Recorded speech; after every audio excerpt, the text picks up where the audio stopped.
ahli zina yang tak taubat masih diampuni dan masuk surga. Semisalnya begini, ada seorang wanita cantik yang kerjaannya di rumah bordil. Setiap hari dia selalu melayani tamu-tamunya untuk berhubungan badan. Kemudian setelah itu dia segera mandi dan sholat fardu dan juga sholat sunnah. Tetapi dia tidak mau keluar dari rumah bordil itu. Sayangnya nih, dia tidak pernah taubat sama sekali. Kemudian dia mati.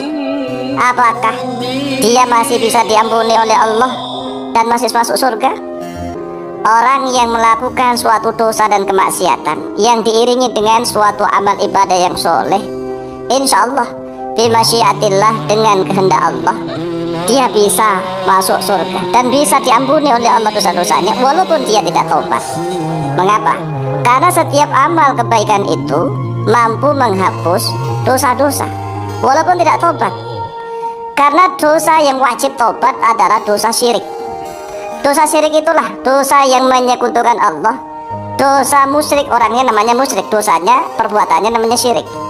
Jadi dosa syirik dan dosa yang namanya syirik ini tidak akan diampuni oleh Allah kecuali orangnya bertaubat kepada Allah, meminta ampun kepada Allah. Dia wajib bertaubat kalau syirik.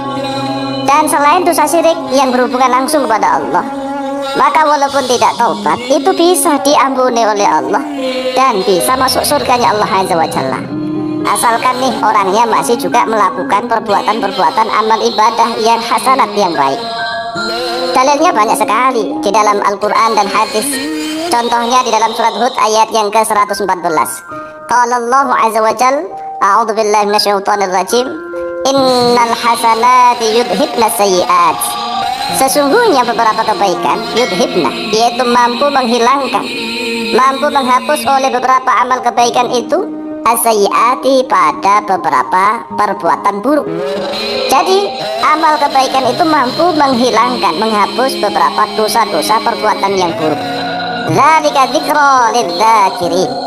Dzalika bermula itu dzikra, yaitu pengingat, lidzakirin, bagi orang-orang yang ingat. Lihat di dalam surat Hud ayat yang ke-114.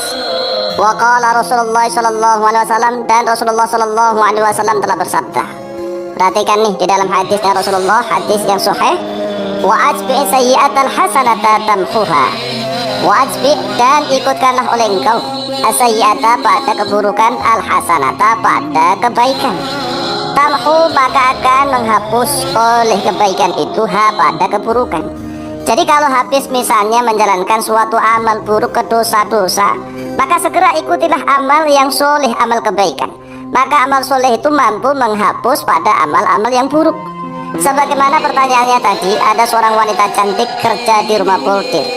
Dia setiap saat melakukan kemaksiatan dan dosa-dosa, menemani para tamunya mabuk, teler, misalnya nih, ngiping, joget, disco. Setelah itu dia masih juga melayani tamunya, artinya dia melakukan perbuatan zina. Tapi setelah itu dia segera mandi. Kemudian setelah mandi dia masih menjalankan kewajibannya, yaitu menjalankan sholat fardu 5 waktu, misalnya sholat isya atau misalnya sholat duhur kalau melayaninya siang. Kemudian setelah itu dia masih melakukan sholat-sholat sunnah, bahkan dia membaca Al-Quran. Kemungkinan dengan rahmat kasih sayangnya Allah Azza wa Jalla, amal-amal yang baik seperti ini mampu melebur dosa-dosanya bifadlillah, dengan anugerah Allah. Jadi kita ini tergantung bimasyiatillah. Beda nih kalau dosanya dosa syirik. Syirik itu menyekutukan Allah, orangnya disebut musyrik. Kalau syirik maka wajib bertaubat, wajib. Kalau nggak bertobat maka tidak akan diampuni oleh Allah. Tetapi kalau selain dosa syirik, maka dengan amal-amal kebaikan itu bisa menghapus dosa-dosanya. Ini luar biasa. Oleh sebab itu jangan pernah disepelekan. Kadang-kadang orang ini kan putus asa. Saya ini kan orang kotor, sudah terlanjur kotor, sudah tidak mau sholat, nggak mau ngaji, nggak mau mendatangi ulama.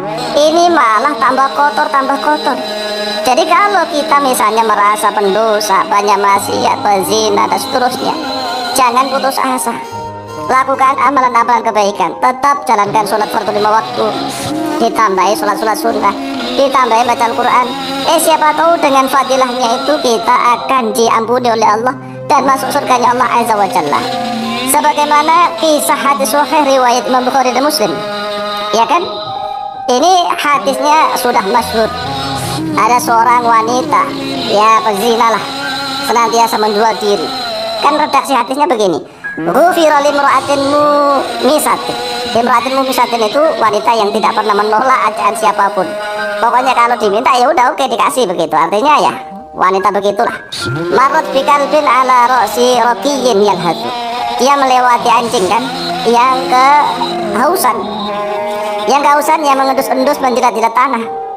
Kata yakul atosu, hampir saja karena rasa hausnya itu bisa membunuh anjing itu. Artinya anjing itu hampir saja mati gara-gara kehausan. Fanazat khufah, lalu wanita itulah wanita yang nggak benar itu melepas sepatunya. Fa'awthaqathu bi khimariha, lalu dia mengikatnya dengan kerudungnya. Fanazat lahu minal ma'i, lalu dia turun, ya menurunkan sepatunya itu untuk menimba air. Faghufira lahu bidzalik, lalu dia diampuni dengan sebab itu. Coba, ini kan wanita yang sudah nggak benar dan dia tidak pernah tobat, nggak tobat, itu nggak ada keterangan hadis tobat. Dia hanya sebab rahmat, kasih sayang terhadap makhluknya Allah, bahkan itu disebut anjing sekalipun. Tetapi karena kasih sayangnya dia melakukan kebaikan, maka dengan sebab itulah Allah mengampuni dosa-dosanya. Wanita ini nggak tobat. Akhrajahu al-Bukhari, akhraja telah mengeluarkan pada hadis al-Bukhari oleh Imam Bukhari nomor hadis 3321, wa Muslimun dan oleh Imam Muslim nomor hadis 2245. Inilah jawaban kami, lebih kurangnya mohon maaf. Wallahu ta'ala a'lam.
بآيات